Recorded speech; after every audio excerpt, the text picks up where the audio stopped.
Hi quilters, it's Annette at needlepointers.com.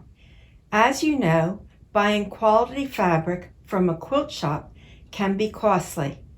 That's why I'm excited to share my latest finished quilt, a Totally Scrappy Quilt. This quilt cost me absolutely nothing to make because I used fabric I already had on hand, plenty of fabric scraps from previous projects. I am happy with the results. Let me tell you about my Totally Scrappy Quilt. The inspiration for this quilt came from Heather Kojen's pattern, the January project. This pattern features individual 12.5-inch blocks with a diagonal strip and a solid background. If you would like to purchase this pattern, you'll find a link in the description section. When you look at this quilt, it's hard to identify the individual blocks, so let me show you one. Here is an individual block. I chose a color palette of green, tan, brown, and yellow scrap fabrics for the diagonal strip, paired with an assortment of neutral solid fabrics for the background. Here's a breakdown of the process for making a block. You start by making the strip set.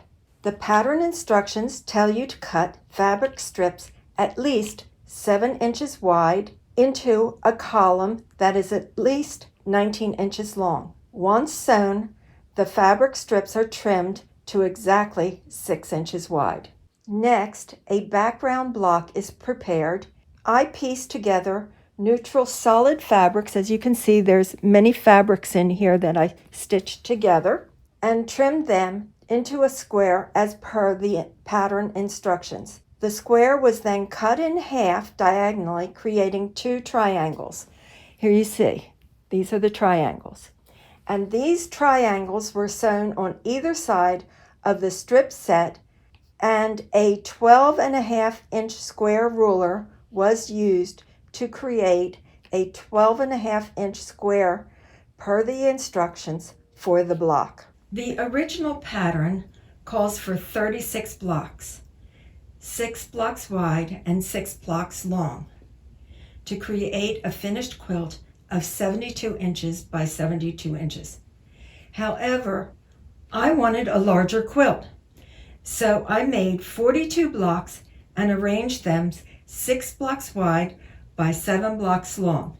To finish, I added a 5-inch scrappy border around the entire perimeter of the quilt, complete with mitered corners. For the back, I searched my stash for a backing fabric. I discovered a piece that would be long enough, but it wasn't wide enough. No problem, I dove into my scraps again and created a scrappy strip set to widen the backing. I machine quilted this quilt.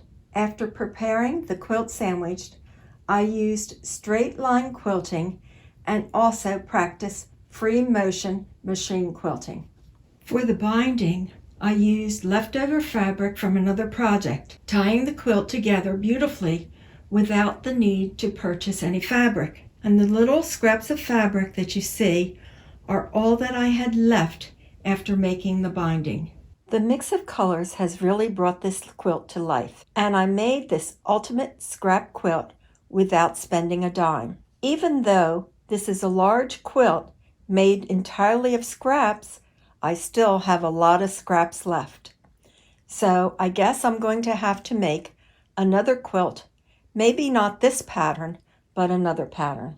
If you liked this Total Scrappy Quilt video, hit the like button, share it with your friends, and don't forget to subscribe to our channel. Also, follow us on Facebook and X. Visit our website, needlepointers.com, for lots of other tutorials, and we also have a lot of free projects. While you are there, sign up for our weekly newsletter so you don't miss future tutorials.